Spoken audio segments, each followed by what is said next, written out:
www.tawheedkhalis.com.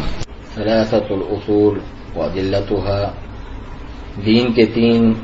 بنیادی اصول اور ان کے دلائل۔ شیخ الاسلام محمد بن عبد الوہاب رحمہ اللہ فرماتے ہیں: اعلم رحمك الله أنه يجب على كل مسلم ومسلمة تعلم 3 هذه المسائل والعمل بهن. الأولى أن الله خلقنا ورزقنا ولم يتركنا هملا، بل أرسل إلينا رسولا، فمن أطاعه دخل الجنة ومن عصاه دخل النار. والدليل قوله تعالى: إنا أرسلنا إليكم رسولا شاهدا عليكم كما أرسلنا إلى فرعون رسولا، فعصى فرعون الرسول فأخذناه أخذا وبيلا. الثانية أن الله لا يرضى أن يشرك معه أحد في عبادته، لا ملك مقرب ولا نبي مرسل. والدليل قوله تعالى: وأن المساجد لله فلا تدعوا مع الله أحدا. الثالثة أن من أطاع الرسول ووحد الله لا يجوز له موالاة من حاد الله ورسوله ولو كان أقرب قريب. والدليل قوله تعالى: لا تجد قوما يؤمنون بالله واليوم الآخر يوادون من حاد الله ورسوله ولو كانوا آباءهم أو أبناءهم أو إخوانهم أو عشيرتهم، أولئك كتب في قلوبهم الإيمان وأيدهم بروح منه ويدخلهم جنات تجري من تحتها الأنهار خالدين فيها، رضي الله عنهم ورضوا عنه، أولئك حزب الله ألا إن حزب الله هم المفلحون. اللہ تعالیٰ پر رحم فرمائے، یہ جان لیجئے کہ ہر مسلمان مرد و عورت پر واجب ہے کہ وہ ان 3 مسائل کا علم حاصل کرے اور ان پر عمل کرے۔ اول، بے شک اللہ تعالیٰ نے ہمیں پیدا کیا، ہمیں رزق دیا اور ہمیں یوں ہی بیکار نہیں چھوڑ دیا، بلکہ ہماری طرف ایک رسول بھیجا، پس جس نے اس رسول کی اطاعت کی وہ جنت میں داخل ہوا اور جس نے ان کی نافرمانی کی وہ جہنم میں داخل ہوا۔ اس کی دلیل فرمان الہی ہے: انا ارسلنا الیکم رسولا شاہدا علیکم کما ارسلنا الی فرعون رسولا، بے شک ہم نے تمہاری طرف بھی تم پر گواہی دینے والا ایک رسول بھیج دیا ہے جیسا کہ ہم نے فرعون کے پاس رسول بھیجا تھا۔ فعصى فرعون الرسول فأخذناه أخذا وبيلا، تو فرعون نے اس رسول کی نافرمانی کی تو ہم نے اسے سخت وبال کی پکڑ میں پکڑ لیا۔ دوم، بے شک اللہ تعالی ہرگز بھی اس بات سے راضی نہیں کہ اس کے ساتھ اس کی عبادت میں کسی کو شریک کیا جائے، نہ کسی مقرب فرشتے کو اور نہ ہی کسی بھیجے ہوئے نبی کو۔ اس کی دلیل فرمان الہی ہے: وَأَنَّ الْمَسَاجِدَ لِلَّهِ فَلَا تَدْعُوا مَعَ اللَّهِ أَحَدًا، اور یہ مساجد تو اللہ تعالی کی ہیں، تم اللہ تعالی کے ساتھ کسی اور کو مت پکارو۔ سوم، جو کوئی رسول صلی اللہ علیہ وسلم کی اطاعت کرتا ہے اور اللہ تعالی کی وحدانیت پر ایمان رکھتا ہے، اس کے لیے جائز نہیں کہ وہ محبت اور دوستی رکھے ان سے جو اللہ تعالیٰ اور اس کے رسول صلی اللہ علیہ وسلم کی مخالفت کرتے ہیں، اگرچہ وہ کتنے ہی قریبی رشتہ دار کیوں نہ ہوں۔ اس کی دلیل اللہ تعالیٰ کا یہ فرمان ہے: لا تجد قوما یؤمنون باللہ والیوم الآخر، آپ کوئی ایسی قوم نہیں پائیں گے جو اللہ تعالیٰ پر اور قیامت کے دن پر ایمان رکھتی ہو، یوادون من حاد اللہ ورسولہ، پھر وہ اللہ اور اس کے رسول کی مخالفت کرنے والوں سے محبت بھی رکھتی ہو، ایسا نہیں ہو سکتا۔ وَلَوْ كَانُوا آبَاءَهُمْ أَوْ أَبْنَاءَهُمْ أَوْ إِخْوَانَهُمْ أَوْ عَشِيرَتَهُمْ، اگرچہ وہ ان کے باپ یا ان کے بیٹے یا ان کے بھائی یا ان کے کنبے قبیلے کے عزیز ہی کیوں نہ ہو۔ أُولَئِكَ كَتَبَ فِي قُلُوبِهِمُ الْإِيمَانَ وَأَيَّدَهُمْ بِرُوحٍ مِّنْهُ، یہی لوگ ہیں جن کے دلوں میں اللہ تعالیٰ نے ایمان کو لکھ دیا ہے اور اپنی طرف سے ایک روح کے ساتھ ان کی مدد کی ہے. وَيُدْخِلُهُمْ جَنَّاتٍ تَجْرِي مِن تَحْتِهَا الْأَنْهَارُ خَالِدِينَ فِيهَا، اور جنہیں ان جنتوں میں داخل کرے گا جن کے نیچے نہریں بہ رہی ہیں، جہاں یہ ہمیشہ رہیں گے. رضی اللہ عنہم ورضوا عنہ، اللہ ان سے راضی ہے اور یہ اللہ تعالی سے راضی ہیں. اولئک حزب اللہ الا ان حزب اللہ هم المفلحون، یہ حزب اللہ اللہ کی جماعت ہے، آگاہ رہو بے شک حزب اللہ کامیاب لوگ ہیں. اس کی شرح میں سماحت الشیخ ابن باز رحمہ اللہ فرماتے ہیں یہ 3 مسائل اہم ترین مسائل ہیں جو اللہ تعالی کی توحید اور اس کے حقوق کی معرفت کے تعلق سے ہیں. اللہ سبحانہ و تعالی نے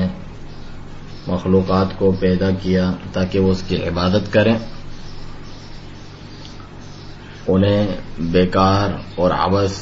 اور فضول پیدا نہیں کیا، بلکہ ان کو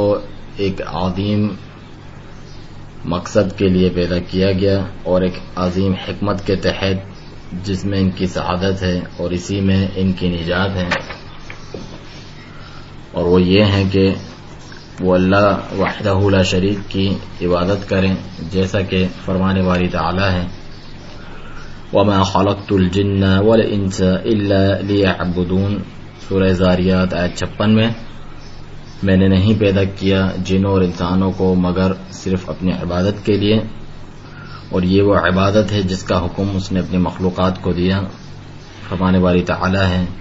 یا ایھا الناس اعبدوا ربکم، سورہ بقرہ آیت 21 میں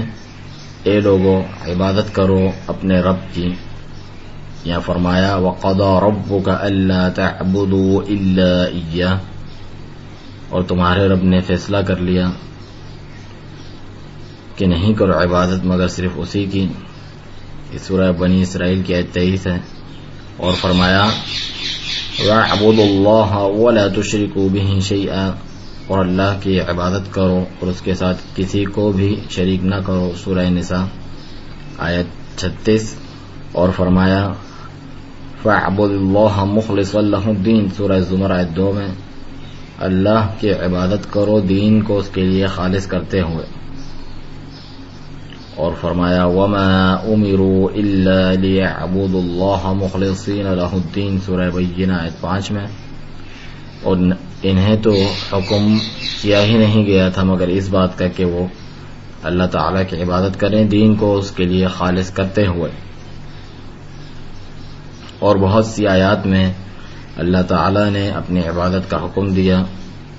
اور یہی اللہ تعالیٰ کی توحید ہے جل وعلا.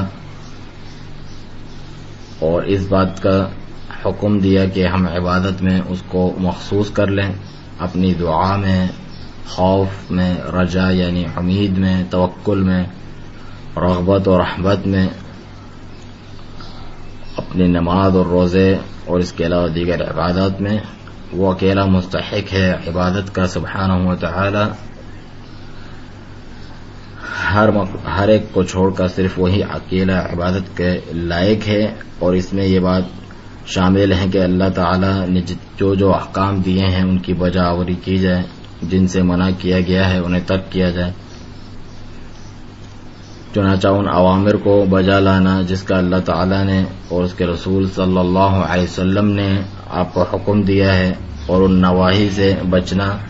جس سے اللہ تعالی اور اس کے رسول صلی اللہ علیہ وسلم نے آپ کو منع کیا ہے.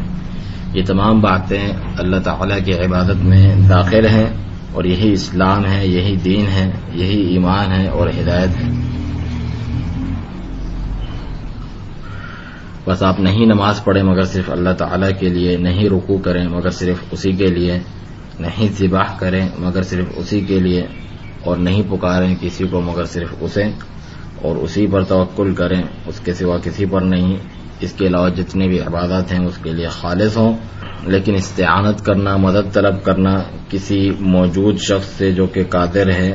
جس چیز پر وہ قادر ہے اس چیز کے بارے میں اس سے استعانت طلب کرنا، یہ عبادت نہیں ہے جس طریقے سے اللہ تعالی سیدنا موسیٰ علیہ الصلاۃ والسلام کے قصے میں فرماتے ہیں فاستغاثه الذی من شیعته علی الذی من عدوہ، سورہ قصص آیت 15 میں اس شخص نے موسیٰ علیہ السلام سے استغاثہ کیا، مدد طلب کی، فریاد کی ان کی دشمن کے قوم کے شخص کے خلاف، کیونکہ سیدنا موسیٰ علیہ السلام اس وقت اس چیز پر قادر تھے کہ وہ اس کی داد رسی کریں، لیکن کسی فوج شدہ کو پکارنا یا کسی غائب کو جو آپ کے کلام کو نہ سن سکے، یا کسی بت سے دعا کرنا، یا جن سے یا درختوں وغیرہ سے، یہ مشرکین کا شرک ہے، اور یہ وہ شرک اکبر ہیں جس کے تعلق سے اللہ تعالیٰ فرماتے ہیں ان الشرک لظلم عظیم، سورہ لقمان آیت 13 میں بلا شبہ شرک جو ہے بہت بڑا ظلم ہے۔ اللہ تعالیٰ فرماتے ہیں انبیاء کرام کا ذکر کر کے وَلَوْ أَشْرَكُوا لَحَبِطَ عَنْهُمْ مَا كَانُوا يَعْمَلُونَ، سورہ انعام آیت 88 میں، اگر یہ لوگ بھی شرک کر لیتے ہیں تو ان کے وہ اعمال برباد ہو جاتے جو وہ کیا کرتے تھے، اور اللہ سبحانہ وتعالی نے فرمایا، یہ سورہ انعام کی آیت 88 ہے، پھر فرمایا ان اللہ لا یغفر ان یشرک بہ ویغفر ما دون ذلک لمن یشاء، بے شک اللہ تعالیٰ اس بات کو نہیں بخشتا کہ اس کے ساتھ کسی کو شریک کیا جائے، اور اس کے سوا جو بھی گناہ ہے جس کے لیے چاہتا ہے بخش دیتا ہے، اس سورہ نساء کی آیت 48 ہے۔ مزید فرمایا وَلَقَدْ أُوحِيَ إِلَيْكَ وَإِلَى الَّذِينَ مِن قَبْلِكَ، نبی کریم صلی اللہ علیہ وسلم کو مخاطب کرتے ہوئے فرمایا کہ تحقیق ہم نے آپ کی طرف وحی کی اور آپ سے پہلے انبیاء کرام کی طرف بھی، لئن اشرکت ليحبطن عملک، اگر آپ نے بھی شرک کیا تو آپ کے عمل برباد ہو جائیں گے، وَلَتَكُونَنَّ مِنَ الْخَاسِرِينَ، اور یقیناً آپ خسارہ پانے والوں میں سے ہو جائیں گے، یہ سورہ زمر کی آیت 65 ہے۔ اللہ تعالیٰ نے ہمیں پیدا کیا، رزق دیا، اور ہمیں یوں ہی بیکار نہیں چھوڑ دیا، بلکہ ہمیں اپنی توحید، اپنی اطاعت اور معصیت کو ترک کرنے کا حکم دیا، اور ہماری طرف ایک رسول بھیجا جو کہ محمد رسول اللہ علیہ الصلاۃ والسلام ہیں، ہر اس چیز کے ساتھ جو ہم نے ابھی ذکر کی، آپ پر قرآن مجید نازل فرمایا تاکہ اس میں جو ہدایت ہے ہم اس پر استقامت اختیار کریں، اور اس میں جو اوامر ہیں ان پر عمل کریں، اس میں جو مناہی ہے، جن چیزوں سے منع کیا گیا ہے ان سے پرہیز کریں۔ محمد رسول اللہ صلی اللہ علیہ وسلم کے ہاتھوں جو کہ خاتم النبیین والمرسلین ہیں، آپ آئے ہمیں دین کی تعلیم دینے کے لیے، اور آپ خاتم الانبیاء ہیں، ان کے امام ہیں، اور ان میں سے سب سے افضل ہیں۔ جس نے بھی اس رسول صلی اللہ علیہ وسلم کی اطاعت کی اور آپ کے دین پر استقامت اختیار کی اس کے لیے جنت ہے، اور جس نے اس رسول صلی اللہ علیہ وسلم کی نافرمانی کی اور آپ کے دین کی مخالفت کی اس کے لیے جہنم ہے۔ اللہ تعالیٰ کا فرمان ہے انا ارسلنا الیکم رسولا شاہدا علیکم، کہ بے شک ہم نے تمہاری طرف ایک رسول بھیجا جو تم پر گواہ ہے، سورہ مزمل آیت 15 میں، یعنی تمہارے اعمال پر گواہ ہے جو وہ دیکھتے ہیں۔ کما ارسلنا الی فرعون رسولا، جس طرح ہم نے فرعون کی طرف بھی ایک رسول بھیجا جو کہ موسیٰ علیہ الصلاۃ والسلام تھے، فعصى فرعون الرسول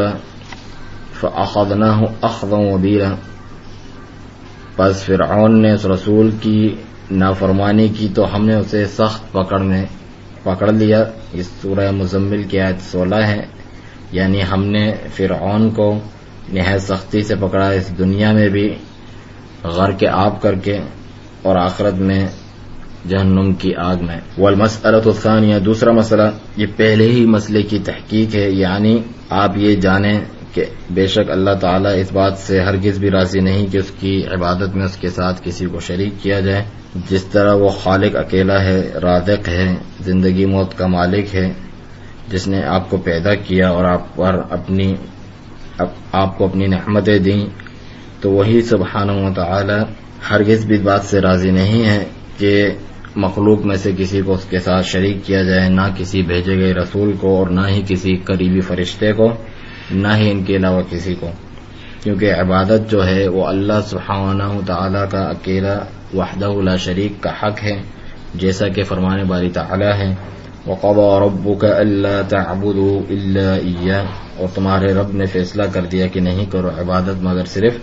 اسی کی۔ سورہ اسراء آیت 23۔ اور فرمایا إِيَّاكَ نَعْبُدُ وَإِيَّاكَ نَسْتَعِينُ، اے اللہ ہم تیری ہی عبادت کرتے ہیں اور تجھ ہی سے استعانت کرتے ہیں، مدد طلب کرتے ہیں۔ سورہ فاتحہ آیت 5۔ کیونکہ جو شرک ہے وہ تمام گناہوں میں سب سے بڑا اور عظیم ہے، جس کے تعلق سے بہت سی آیات آئی ہیں، اور اللہ تعالیٰ کی عبادت میں اخلاص اپنانے کا حکم دیا گیا ہے، اور اللہ تعالیٰ کے سوا کسی کی بھی عبادت کرنے سے منع کر دیا گیا ہے۔ تو یہ دو امر کو جمع کرتے ہیں۔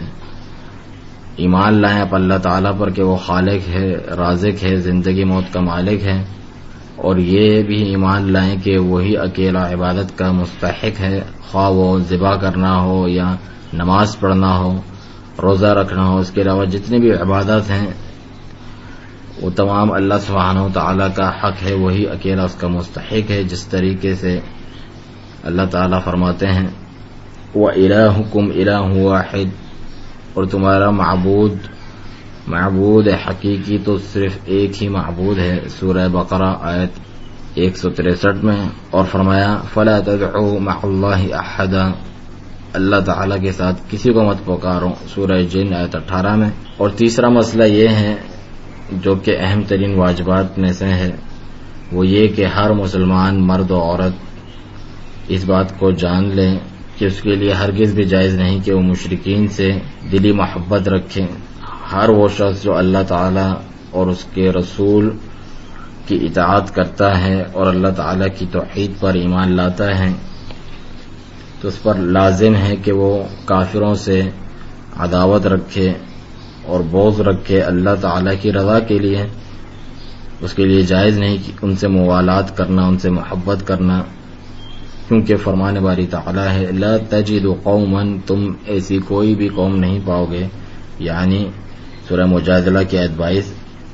یعنی اے محمد صلی اللہ علیہ وسلم آپ کوئی بھی ایسی قوم نہیں پائیں گے اہل ایمان صادق کی، جن کا ایمان سچا ہے، کہ وہ یوادون من حاد اللہ ورسولہ، ان سے محبت کرتے ہوں جو اللہ اور اس کے رسول کے مخالفین ہیں۔ سورہ مجادلہ آیت 22 میں فرمایا۔ اور اللہ تعالیٰ فرماتا ہے یا ایھا الذین آمنوا لا تتخذوا اليہود والنصارى اولیاء، اے ایمان والو یہود و نصارہ کو اپنا اولیاء دلی دوست نہ بناؤ، بعضهم اولیاء بعض، یہ تو ایک دوسرے کے ہی دوست ہیں، ومن یتولہم منکم فانہ منہم، تم میں سے جس نے بھی ان سے محبت کی وہ انہی میں سے ہیں، ان اللہ لا یہدی القوم الظالمین، بے شک اللہ تعالی ظالم قوم کو ہدایت نہیں دیتا۔ سورہ مائدہ آیت 51۔ اور اللہ عز و جل فرماتے ہیں قد كانت لكم اسوة حسنة في ابراہیم والذین معه، بے شک تحقیق تمہارے لیے اچھا نمونہ ہے ابراہیم علیہ السلام اور آپ کے ساتھیوں میں، اذ قالوا لقومهم، جب انہوں نے اپنی قوم سے کہا انا براء منکم، کہ ہم جو ہیں براء تم سے بیزار ہیں، منکم ومما تعبدون من دون اللہ، اور ان سے بھی جن کی تم اللہ تعالیٰ کو چھوڑ کر عبادت کرتے ہو، کفرنا بکم، ہم تمہارا انکار کرتے ہیں، وبدا بیننا وبینکم العداوۃ والبغضاء، ہم میں اور تم میں بغض و عداوت ظاہر ہو گیا، ابداً ہمیشہ کے لیے، حتی تؤمنوا باللہ وحدہ، یہاں تک کہ تم اللہ وحدہ اکیلے پر ایمان نہ لے کر آؤ۔ سورہ ممتحنہ 4۔ تو لازم ہے کہ ہم اللہ تعالیٰ کے دشمنوں سے بغض و عداوت رکھیں اور مومنوں سے مودت و محبت رکھیں، کیونکہ ایک مومن اسی طریقے سے اولیاء اللہ تعالیٰ کے دوستوں سے محبت کرتا ہے، اور خیر کے کاموں میں ان کے ساتھ تعاون کرتا ہے اور اللہ تعالیٰ کے دشمنوں کو ناپسند کرتا ہے اور اللہ تعالیٰ کی رضا کے لیے ان سے عداوت رکھتا ہے، اگرچہ وہ انہیں اللہ تعالیٰ کی راہ کی طرف دعوت بھی دیتا ہے، اور اگر اپنے ملک میں، اسلامی ملک میں جہاں اس کی حکومت ہے وہاں رہنے بھی اگر دیتا ہے تو ان سے جزیہ لیتا ہے، جیسا کہ ولی امر یا مسلمانوں کا حکمران ہوتا ہے، کیونکہ رسول اللہ صلی اللہ علیہ وسلم نے یہود و نصارہ اور مجوس سے جزیہ لیا، اور ان سے جزیہ لینے میں مسلمانوں کی مدد ہے، نہ کہ ان سے محبت۔ ان سے جزیہ صرف اس وقت لیا جائے گا جب وہ اسلام میں داخل نہ ہونا چاہیں اور نہ ہی ان سے قتال ہو، تو ہم ان سے نفرت اور بغض اللہ کی رضا کے لیے رکھنے کے باوجود انہیں اپنے وطن میں رہنے دیں گے، لیکن ان سے موالات نہیں رکھیں گے۔ اگر وہ اسلام اور جزیہ دونوں کا انکار کر دیں تو طاقت اور قدرت کی شرط کے ساتھ ان سے جہاد کیا جائے گا، ان سے قتال کیا جائے گا، اور یہ خاص ہے اہل کتاب اور مجوس کے لیے۔ البتہ ان کے علاوہ جو کفار ہیں ان سے جزیہ تک قبول نہیں کیا جائے گا، بلکہ ان سے محض قتال کیا جائے گا جب تک وہ دین اسلام میں داخل نہیں ہو جاتے، جیسا کہ وثنیین ہیں، بت پرست لوگ ہیں، یا شیعین ہیں، کمیونسٹ قسم کے لوگ ہیں، اور جو دیگر اصناف کے کافر ہیں۔ اگر قدرت ہے تو ان سے قتال کیا جائے گا۔ فرمان باری تعالی ہے وَقَاتِلُوهُمْ حَتَّى لَا تَكُونَ فِتْنَةٌ، اور ان سے قتال کیے جاؤ جب تک فتنہ باقی نہ رہے، وَيَكُونَ الدِّينُ كُلُّهُ لِلَّهِ، اور دین سب کا سب اللہ تعالی کے لیے ہو جائے۔ سورہ انفال آیت 39۔ اور فرمایا انفروا خفافا وثقالا، اللہ کی راہ میں نکلو جہاد پر، خواہ تم ہلکے ہو یا بھاری، وجاہدوا باموالکم وانفسکم فی سبیل اللہ، اور اپنے مال اور جان سے اللہ تعالی کی راہ میں جہاد کرو، ذالکم خیر لکم ان کنتم تعلمون، یہ تمہارے لیے بہتر ہے اگر تم جانتے ہو۔ سورہ توبہ آیت 41۔ اور فرمایا فَإِذَا انْسَلَخَ الْأَشْهُرُ الْحُرُمُ فَاقْتُلُوا الْمُشْرِكِينَ حَيْثُ وَجَدتُّمُوهُمْ، جب حرمت والے مہینے گزر جائیں تو مشرکین کو قتل کرو، ان سے قتال کرو جہاں کہیں انہیں پاؤ، وَخُذُوهُمْ وَاحْصُرُوهُمْ، انہیں پکڑو اور ان کا محاصرہ کرو، وَاقْعُدُوا لَهُمْ كُلَّ مَرْصَدٍ، ہر گھات کی جگہ پر ان کے لیے گھات لگا کر بیٹھو، فَإِن تَابُوا وَأَقَامُوا الصَّلَاةَ وَآتَوُا الزَّكَاةَ، اگر وہ توبہ کر لیں اور نماز قائم کریں اور زکوٰۃ ادا کریں، فَخَلُّوا سَبِيلَهُمْ، تو ان کی راہ چھوڑ دو، ان اللہ غفور الرحیم، بے شک اللہ تعالی بخشنے والا ہے، مہربان ہے۔ سورہ توبہ آیت 5۔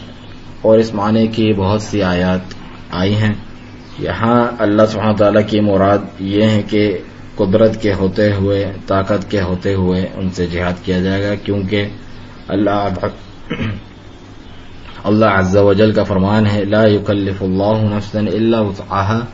اللہ تعالیٰ کسی نفس پر، کسی جان پر اس کی وسعت سے بڑھ کر بوجھ نہیں ڈالتا۔ سورہ بقرہ آیت 286۔ اور فرمایا فاتقوا اللہ ما استطعتم، اللہ تعالیٰ سے ڈرو جتنی تم میں طاقت اور استطاعت ہو۔ سورہ تغابن آیت 16۔ اور اس لیے بھی کہ آپ صلی اللہ علیہ وسلم نے بھی مشرکین سے اس وقت تک قتال نہیں کیا تھا جب تک آپ کے پاس قوت نہیں آئی تھی۔ اس کے بعد اللہ تعالیٰ نے آیت کے آخر میں فرمایا اولئک کتب فی، یعنی سورہ مجادلہ کی جو آیت ذکر فرمائی ہے آیت 22، شیخ الاسلام نے اولئک کتب فی قلوبہم الایمان، یہ وہ لوگ ہیں جن کے دلوں پر اللہ تعالیٰ نے ایمان کو لکھ دیا ہے، وَأَيَّدَهُمْ بِرُوحٍ مِّنْهُ، اور ان کی مدد کی ہے اپنی جانب کی روح سے، یعنی اپنی طرف سے دی گئی قوت کے ساتھ ان کو قوت پہنچائی ہے اللہ سبحانہ و تعالیٰ نے۔ شیخ الاسلام محمد بن عبد الوہاب رحمہ اللہ فرماتے ہیں اعلم ارشدك الله لطاعته أن الحنيفية ملة إبراهيم أن تعبد الله وحده مخلصا له الدين، وبذلك أمر الله جميع الناس وخلقهم لها، كما قال الله تعالى وما خلقت الجن والإنس إلا ليعبدون. ومعنى يعبدون يوحدوني، وأعظم ما أمر الله به التوحيد، وهو إفراد الله بالعبادة، وأعظم ما نهى عنه الشرك، وهو دعوة غيره معه. والدليل قوله تعالى: واعبدوا الله ولا تشركوا به شيئا. اللہ تعالیٰ آپ کو اپنی اطاعت کی جانب رشد و ہدایت دے. یہ جان لیں کہ حنیفیت ملت ابراہیمی کا نام ہے، اور وہ یہ ہے کہ آپ اکیلے اللہ کی عبادت کریں، دین کو اس کے لیے خالص کرتے ہوئے. اسی بات کا اللہ تعالیٰ نے تمام انسانوں کو حکم دیا ہے اور اسی کے لیے انہیں پیدا فرمایا ہے، جیسا کہ فرمانے والی تعالیٰ ہے: وما خلقت الجن والانس الا ليعبدون، اور میں نے جنوں اور انسانوں کو محض اپنے عبادت کے لیے ہی پیدا کیا ہے. اور یعبدونی عبادت کرنے کا معنی ہے یوحدونی، توحید کو معنی میری، توحید کے ساتھ عبادت کریں. وہ سب سے بڑی بات جس کا اللہ تعالیٰ نے حکم فرمایا توحید ہے، جو کہ عبادت میں اللہ تعالیٰ کو اکیلا ماننا ہے. اور وہ سب سے بڑی بات جس سے اللہ تعالیٰ نے منع فرمایا ہے شرک ہے، جو کہ اللہ تعالیٰ کے ساتھ کسی غیر کو پکارنا ہے. اس کی دلیل فرمان الہی ہے: وَاعْبُدُوا اللَّهَ وَلَا تُشْرِكُوا بِهِ شَيْئًا، اور اللہ تعالیٰ کی عبادت کرو، اس کے ساتھ کسی کو بھی شریک نہ کرو. اس کی شرح میں شیخ ابن باز رحمہ اللہ فرماتے ہیں کہ شیخ الاسلام رحمۃ اللہ علیہ نے فرمایا: اعلم ارشدک اللہ لطاعتہ، اللہ تعالی اپنی اطاعت کی طرف آپ کو رہنمائی فرمائے، یہ جان لیں. یہاں پر آپ رحمہ اللہ نے تعلیم اور دعا دونوں کو جمع کر دیا. ان الحنیفیت ملت ابراہیم، بے شک حنیفیت ملت ابراہیمی کا نام ہے، اور وہ یہ ہے کہ ان تعبد اللہ مخلصا لہ الدین، کہ تم اللہ تعالیٰ کی عبادت کرو دین کو اس کے لیے خالص کرتے ہوئے. اور یہی حکم اللہ تعالیٰ نے اپنے نبی صلی اللہ علیہ وسلم کو بھی دیا. سورہ نحل آیت 123 میں: ثم اوحینا الیک ان اتبع ملت ابراہیم حنیفا، پھر ہم نے آپ کی جانب وحی کی کہ آپ پیروی کریں ملت ابراہیمی کی جو کہ حنیف تھے. اور حنیفیت وہ ملت ہے جس میں اخلاص ہے اللہ تعالیٰ کے لیے اور اس کے لیے موالات ہے، اور اس کے ساتھ شرک کیے جانے کو چھوڑنا ہے. اور حنیف وہ ہوتا ہے جو اللہ تعالیٰ کی طرف متوجہ ہو اور اس کے سوا ہر ایک سے منہ پھیر کے صرف اسی کی طرف متوجہ ہو اور اپنی عبادت کو اس کے لیے خالص کر دے، جس طرح سیدنا ابراہیم علیہ السلام اور آپ کے متبعین پیروکار تھے، اور اسی طریقے سے تمام انبیاء کرام اور ان کے سچے پیروکار ہیں. آگے فرماتے ہیں شیخ الاسلام: اسی کا حکم اللہ تعالیٰ نے اپنی تمام مخلوقات کو دیا ہے اور اسی کے لیے انہیں پیدا کیا ہے. چنانچہ اللہ تعالیٰ نے اپنی توحید اخلاص کا حکم دیا ہے اور انہیں اپنی عبادت کے لیے پیدا کیا ہے، اور انہیں اس بات کا حکم دیا ہے کہ وہ اس اکیلے کی عبادت کریں اپنی نماز کے ذریعے، روزے، دعا، خوف، رجا و امید، ذبح کرنا، نذر و نیاز کرنا، اور اس کے علاوہ مختلف انواع اقسام کی جو عبادات ہیں ان تمام کے ساتھ اللہ تعالیٰ کی خالص عبادت کی جائے. یہ تمام کی تمام اللہ تعالیٰ کے لیے ہیں، جیسا کہ اللہ تعالیٰ فرماتا ہے: وَقَضَىٰ رَبُّكَ أَلَّا تَعْبُدُوا إِلَّا إِيَّاهُ، اور تمہارے رب نے فیصلہ کر لیا کہ نہیں عبادت کرو مگر صرف اسی کی. سورہ بنی اسرائیل آیت 23. اور فرمایا: إِيَّاكَ نَعْبُدُ وَإِيَّاكَ نَسْتَعِينُ، اے اللہ ہم تیری ہی عبادت کرتے ہیں اور تجھ ہی سے مدد طلب کرتے ہیں. سورہ فاتحہ آیت 5. اور فرمایا سبحانہ وتعالی نے: فَاعْبُدِ اللَّهَ مُخْلِصًا لَهُ الدِّينَ، اللہ تعالیٰ کی عبادت کرو دین کو اس کے لیے خالص کرتے ہوئے. سورہ زمر آیت 2. اور فرمایا اللہ سبحانہ تعالیٰ نے: یا ایھا الناس اعبدوا ربکم، سورہ بقرہ آیت 21 میں: اے لوگو عبادت کرو اپنے رب کی. تو یہ وہ عبادت ہے جس کے لیے اللہ تعالیٰ نے انسانوں کو پیدا کیا، جس کے لیے ثقلان یعنی جن و انس کو پیدا کیا، جو کہ اللہ تعالیٰ کی توحید ہے، اس کے اوامر کی اطاعت کرنا ہے، اس کے نواہی سے اجتناب کرنا ہے. اللہ تعالیٰ فرماتا ہے: وما خلقت الجن والانس الا ليعبدون، میں نے جنوں اور انسانوں کو نہیں پیدا کیا مگر صرف اپنی عبادت کے لیے. سورہ زاریات آیت 56. یعنی یوحدون فی العبادہ، عبادت میں مجھے اکیلا جانیں، میری توحید پر چلیں اور عبادت کو میرے لیے مخصوص کر دیں، میرے اوامر پر عمل کر کے اور میرے نواہی کو ترک کر کے، اور اس کے علاوہ دیگر بہت سی آیات ہیں۔ پھر فرماتے ہیں وہ سب سے بڑی چیز جس کا اللہ تعالیٰ نے حکم دیا اس کی توحید ہے، اور وہ یہ ہے کہ افراد اللہ بالعبادہ، اللہ تعالیٰ کو عبادت میں اکیلا جاننا، چنانچہ اپنے عبادت کے ذریعے اللہ تعالیٰ کے سوا آپ کا کوئی مقصود نہ ہو، اس کے ساتھ کسی صنم بت کو، کسی نبی فرشتے کو یا پتھر کو یا جن وغیرہ کو کسی کی عبادت نہ کریں۔ اور وہ سب سے بڑی چیز جس سے منع کیا گیا ہے وہ شرک ہے، اور وہ یہ ہے کہ اس کے ساتھ کسی غیر کو پکارا جائے، جس طرح اللہ تعالیٰ فرماتے ہیں وَلَوْ أَشْرَكُوا لَحَبِطَ عَنْهُمْ مَا كَانُوا يَعْمَلُونَ، یعنی انبیاء کرام کا ذکر کر کے فرمایا اگر یہ بھی شرک کر لیتے تو ان کے بھی اعمال جو وہ کرتے تھے برباد ہو جاتے۔ سورہ انعام آیت 88 میں، اور فرمایا آپ صلی اللہ علیہ وسلم کو بھی مخاطب کر کے وَلَقَدْ أُوحِيَ إِلَيْكَ وَإِلَى الَّذِينَ مِنْ قَبْلِكَ لَئِنْ أَشْرَكْتَ لَيَحْبَطَنَّ عَمَلُكَ وَلَتَكُونَنَّ مِنَ الْخَاسِرِينَ، سورہ زمر آیت 65 میں۔ بلا شبہ تحقیق ہم نے آپ کی طرف وحی کی اور آپ سے پہلوں کی طرف بھی کہ اگر آپ نے بھی شرک کیا تو آپ کا عمل بھی برباد ہو جائے گا اور آپ خسارہ پانے والوں میں سے یقیناً ہو جائیں گے۔ اور صحیحین یعنی بخاری اور مسلم میں روایت ہے کہ نبی کریم صلی اللہ علیہ وسلم سے پوچھا گیا کہ کون سا گناہ سب سے بڑا ہے، آپ نے فرمایا ان تجعل للہ ندا وهو خلقک، کہ تم اللہ تعالیٰ کا برابر والا مقرر کرو، بناؤ، حالانکہ اس اکیلے نے تمہیں پیدا کیا۔ قیل ثم ایون، پھر پوچھا اس کے بعد کون سا بڑا گناہ ہے، فرمایا وَأَن تَقْتُلَ وَلَدَكَ خَشْيَةَ أَن يَطْعَمَ مَعَكَ، اپنی اولاد کو قتل کرنا اس خوف سے کہ وہ تمہارے ساتھ کھائے گی۔ پھر پوچھا کون سا، تو آپ نے فرمایا أَن تُزَانِيَ حَلِيلَةَ جَارِكَ، اپنے پڑوسی کی بیوی کے ساتھ زنا کرنا۔ بس آپ صلی اللہ علیہ وسلم نے وضاحت فرمائی کہ بے شک شرک تمام گناہوں میں سب سے بڑا ہے اور سب سے شدید اور سب سے خطرناک ہے۔ دوسری حدیث میں آپ صلی اللہ علیہ وسلم فرماتے ہیں الا انبئکم باکبر الکبائر، کیا میں تمہیں تمام اکبر الکبائر بڑے گناہوں میں سے بھی سب سے بڑا گناہ نہ بتاؤں؟